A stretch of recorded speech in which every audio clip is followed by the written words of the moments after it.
Caitlin Clark is going to miss tonight's game, and she's got a groin injury.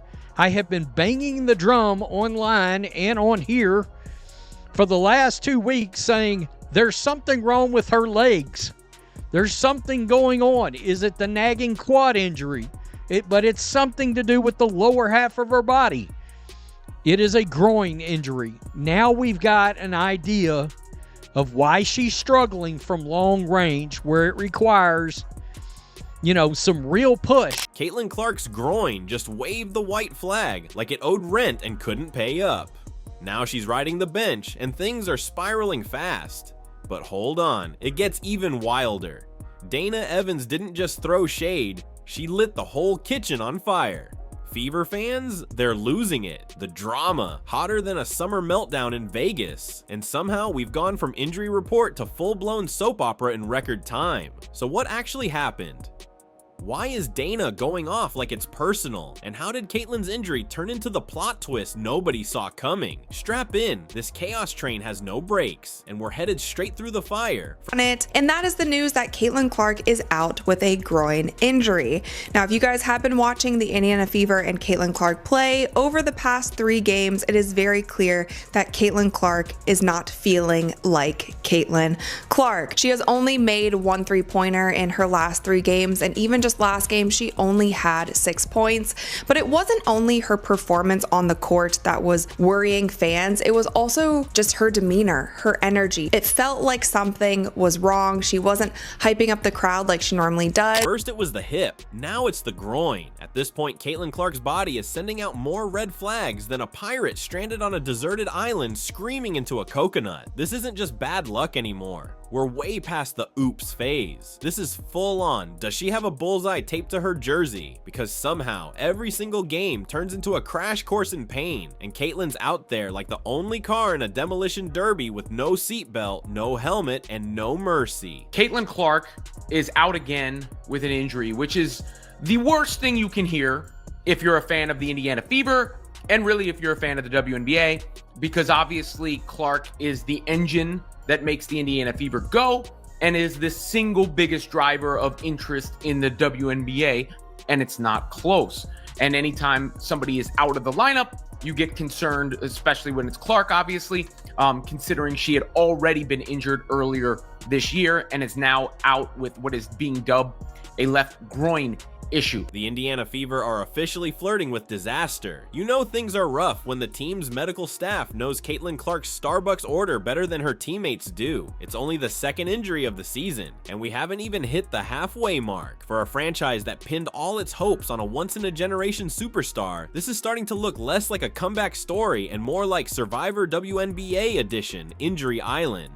Caitlin Clark out yet again with a left groin injury. Caitlin Clark will be missing tonight's game versus the Los Angeles Sparks. The venue will be open.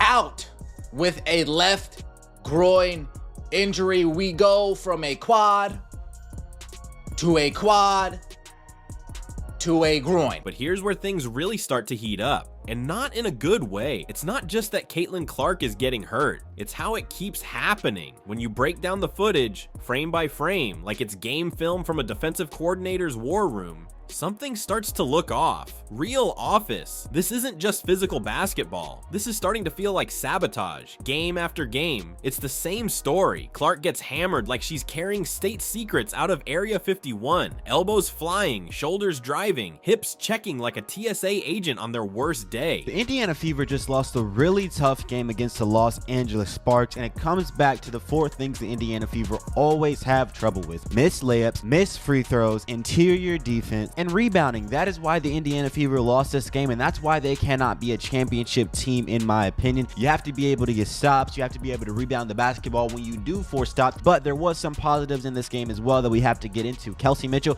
was spectacular. I love to see her furthermore breaking her shooting slump. She had 20 points today on 44% shooting from the 3-point line, so you like to see her have 3 back-to-back games in a row where she's having over 20 points. She's totally in her groove. And the refs, they're either watching a totally different game game or taking a vow of silence like they're meditating in the mountains, because somehow the body checks, forearms to the ribs, and straight up WWE moves are being chalked up as clean defense. It's not letting them play anymore. It's let them pummel her. You'd think maybe, just maybe, the league would start paying attention when their biggest star limps off the floor for the second time in a month. But nope, we're still pretending this is all just rookie adjustments. Except the only thing adjusting is Caitlin Clark's spine after every hit. At this point, it's like she offended half the league without realizing it. The way players are coming after her, you'd think she stole their contracts and their camera time. If jealousy had a game plan, this would be the first chapter. Hit the rookie hard, throw her off, and hope she breaks before she shines. And honestly, it's starting to work. Pre-game routine, she was doing some things differently. Some fans also noticed that she had her upper left leg taped during a couple of those games. So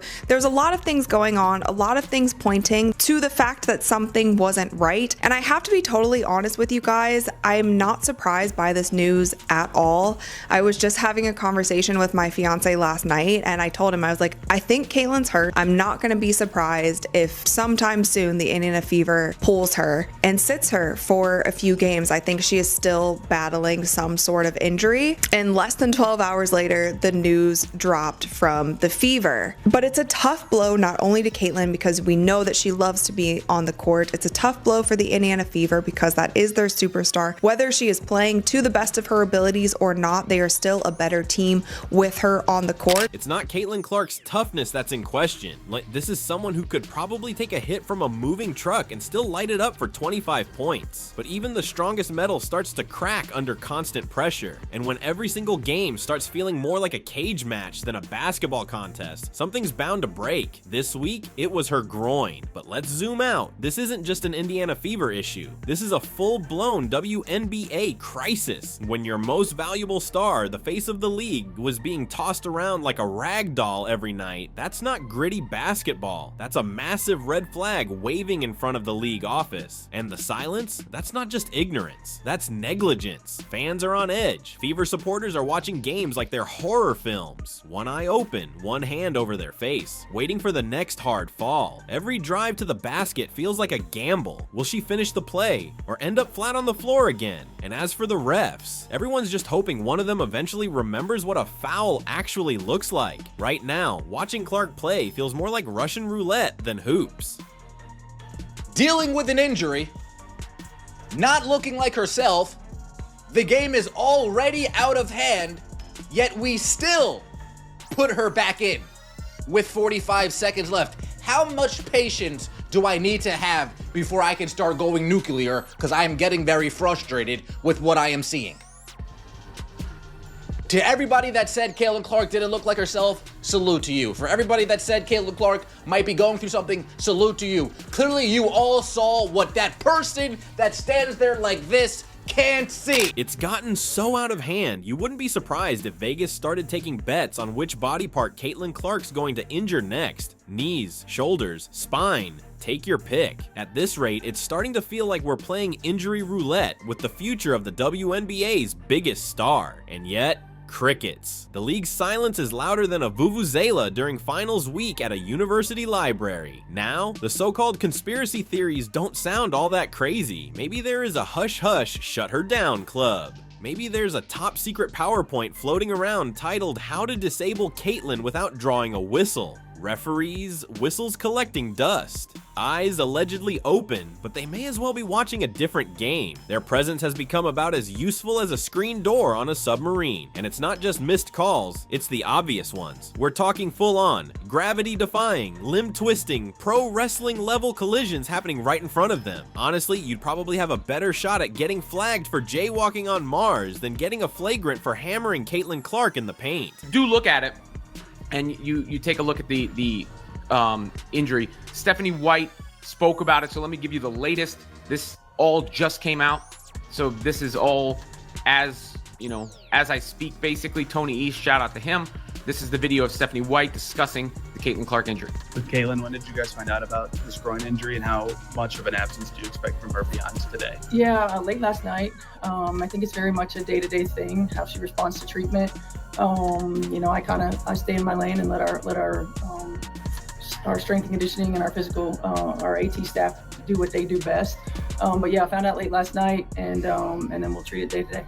But hey, who needs to protect your most valuable superstar, right? Let's just keep tossing Caitlin Clark into the lion's den like she signed up for a secret underground fight club, because clearly health and safety are optional when the league's addicted to chaos and controversy. At this point, the Indiana Fever might want to look into cloning Caitlin, or better yet, wrap her in bubble wrap, stick her in a protective pod at half court, and have her launch threes from there, because the current game plan of let's just hope she makes it through another game in one piece isn't exactly championship material. And this isn't just about bruises and sore joints. It's about the psychological toll. That kind of constant punishment doesn't just wear down the body, it chips away at belief, at composure, at identity. What kind of message is this sending? To other players, unsettling. To young fans, confusing. And to the refs, apparently don't sweat it. And to Caitlin, the message is loud and clear. Try not to break anything too important next time. Oh, and maybe bring a helmet, or a lawyer, or both. The cat is out the bag, dog,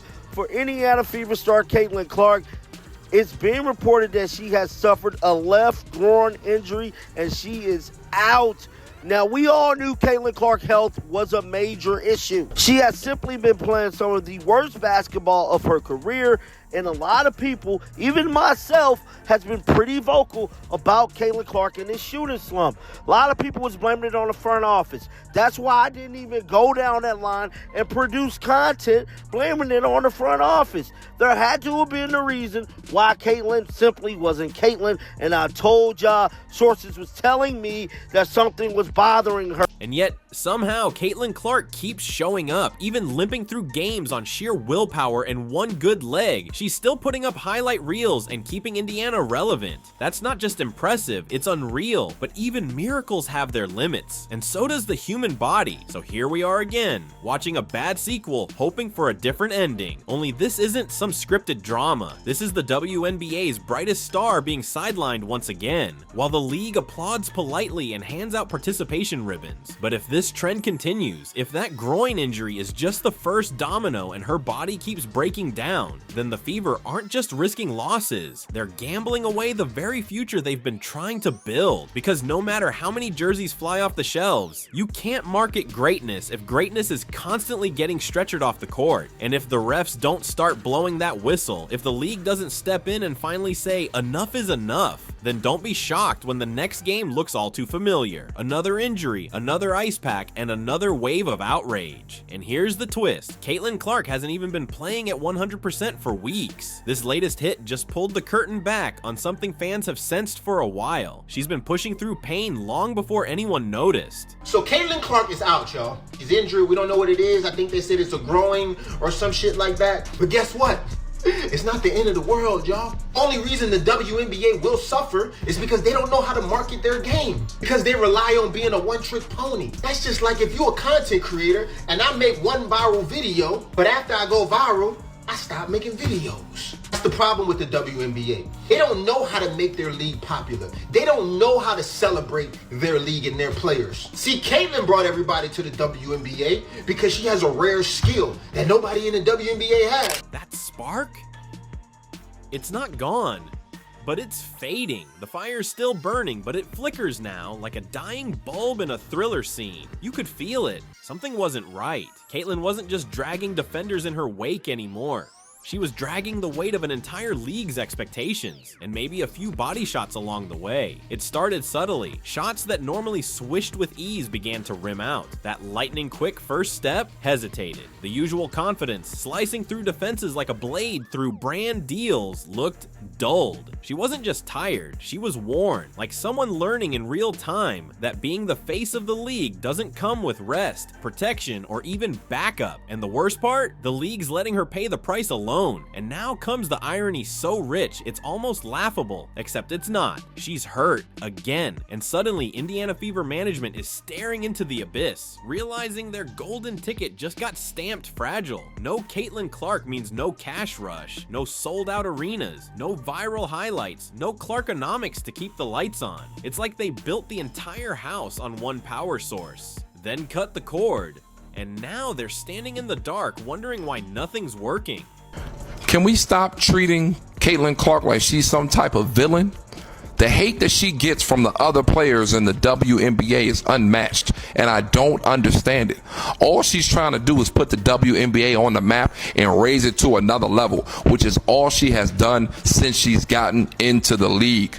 Ticket sales are through the roof. Sold out arenas because of Caitlin Clark. The ratings are through the roof. You've got more eyes and more people watching the WNBA now more than ever because of Caitlin Clark. And y'all steadily want to speak bad on her name. Y'all want to flagrant foul, trying to fight her, mess her up in the games. Not regular basketball fouls. These are blatant, flagrant fouls trying to hurt this girl. Caitlin Clark isn't just a player, she is the currency, not just for Indiana, but for the entire WNBA. She's the headline, the ratings booster, the one-woman rescue plan every time things start to fall apart. Without her, the Fever feel like a movie with the lead actress cut from the script. Sure, the supporting cast has their moments, but everyone knows who the audience came to see. And now, here's the million-dollar question. Should Caitlin even step foot in the All-Star game? Honestly, not even with a 10-foot pole and a lawyer on standby. Let the league see what happens without her stealing the spotlight. Let Indiana's front office get a taste of what life looks like without their walking business plan. Because right now, their entire franchise is riding on the knees of a 22-year-old who just wants to hoop, not be tossed around like a crash test dummy for profit margins. The cold truth? She hasn't been protected, she hasn't been given the rest, the recovery time, or the rotation strategy she deserves. And unless something changes, they're gonna break the very thing that's keeping them relevant.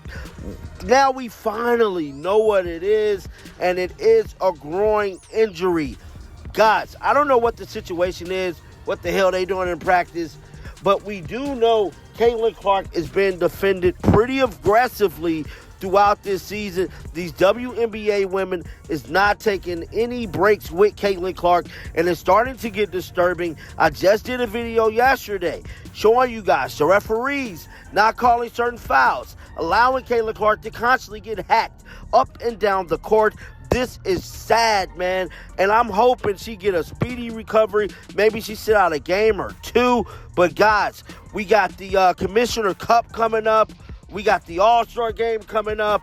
This is the second damn injury Caitlin Clark has suffered this season. Instead of protecting the asset, they've gone full gold rush, more minutes, more pressure, more spotlight, like they're trying to squeeze every last drop from her while pretending the warning signs don't exist. If Caitlin Clark were a car, her check engine light would have been blinking since week 3, and Indiana just cranked up the volume and kept driving. The red flags were obvious. You didn't need a medical degree to see it. Her movement slowed, her cuts lost that explosive edge, and those signature deep threes started falling short. But instead of hitting pause, giving her rest, or heaven forbid, developing some depth so she could catch her breath, they just pushed harder. Why? Because the dollar signs got too loud. The highlight reels, the packed arenas, the nightly ESPN coverage, all that blinded them to the fact that she's not a machine. She's a 22-year-old athlete being asked to carry the weight of a franchise and a league. And now, with a strained groin and no clear return timeline, everyone's scrambling like someone lost the pin to the walking ATM. But here's the truth. Caitlin shouldn't be the one losing sleep over empty seats or lower ratings. That's not her burden. Her job is to be healthy, elite, and enjoy the game she was born to play, not to be run into the ground for short-term gains. If anyone should be sweating right now, it's the front office, the coaches, and the league executives who failed to protect their biggest star.